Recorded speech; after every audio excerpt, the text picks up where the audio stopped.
A porção dessa semana se chama Shoftim, que significa juízes, porque justamente a primeira coisa que ela pede é que quando a gente cria uma cidade, estabeleça uma cidade, parte essencial dessa cidade seja ter juízes. E esses juízes têm que ficar na porta da cidade, né? Que é um símbolo de um acesso muito fácil. Qualquer um que precisa vai para a porta da cidade, geralmente as cidades eram muradas, né? Tinha o portão, e você podia acessar esse juiz. Hoje a gente vai ver qual é o significado místico, cabalístico dessa questão.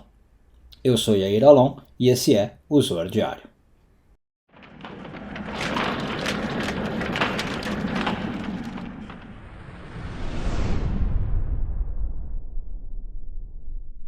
Essa semana começamos a ler a porção de Shoftim, nós já encerramos a leitura toda do livro, viu, de Shoftim, e agora, no Zohar, né? E agora a gente vai começar de novo, vamos para os parágrafos de 1 a 3, estamos no 4º ano de leitura. Bom, o ensinamento que tem hoje, ele talvez nem seja tão místico, porque você vai ver, eu vou falar uma coisa, provavelmente você mesmo já vai sacar qual é a mensagem por trás. Como eu disse antes da vinheta, a Torá pede o seguinte, nessa porção, que você tenha juízes nos portões da sua cidade, ok? Quem é o juiz por excelência? Deus, certo? Então, quando a Kabbalah vai analisar esse versículo, o que ela vai falar que é um mandamento? Que você tem que ter Deus já prontamente acessível, digamos, para você, sempre que você precisar. E o que é esse precisar? Quando você precisar de alguma coisa envolvendo julgamento. E aí a gente já sabe o que isso significa. Em geral, quando a gente se relaciona com seres humanos, a gente emite julgamentos e a gente não passa por Deus, né? A gente não considera as coisas do ponto de vista de Deus. O julgamento é uma atitude humana que a gente geralmente faz muito ligada ao ego.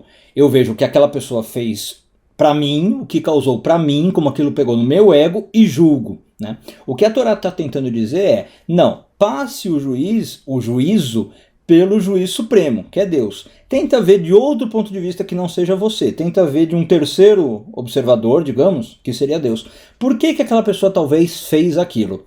E aí você, digamos, analisa o comportamento da pessoa, mas já não é um julgar, percebe? Então, o que a Torá está tentando dizer é o seguinte, quando a pessoa fez alguma coisa que te incomodou, tenta entender espiritualmente por que ela fez. Talvez, qual é a formação daquela pessoa, qual é o histórico de vida, quais são as crenças que aquela pessoa tem, por que ela está agindo daquele modo. Se coloca meio como se fosse, fazendo as diferenciações, como se fosse um psicólogo, como se fosse um analista de comportamento. Não leva aquilo para você, pessoal, como eu falei, e pega o juízo pelo ego, mas tenta ver de um ponto de vista espiritual o que está acontecendo. E aí quando você faz isso, você vai ver que primeiro você não se envolve na questão, já fica mais fácil você não sentir raiva, já fica mais fácil você não se sentir ofendido por causa daquilo que a pessoa fez, né? E aí você inclusive pode aprender muito melhor daquela situação, deixa de ser um julgamento, como eu falei, na verdade passa a ser uma análise, e você usa aquilo para seu crescimento pessoal. Então essa é uma das maneiras de interpretar o mandamento da Torá. Quando você tiver uma cidade, que é onde você se relaciona com as pessoas, não esqueça de colocar juízes ali, ou seja, olha a coisa do ponto de vista espiritual. E uma última palavra, por que juízes no plural? Eu falei que o juiz supremo é Deus, e aí você poderia pensar, bom, mas se fala juízes quer dizer que tem vários deuses? Não, porque quando você julga do ponto de vista de Deus, você tem que lembrar que Deus vai ter uma acepção, uma compreensão múltipla do fato. Nós, seres humanos, essa é outra diferença, né? Geralmente a gente olha o fato de uma só perspectiva, muito parcialmente, bate o martelo e julga.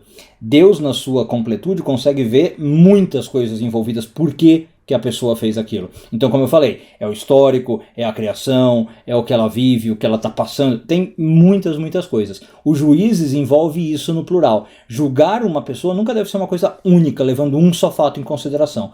Tentar olhar sempre o todo. Um bom dia a todos e tudo de bom.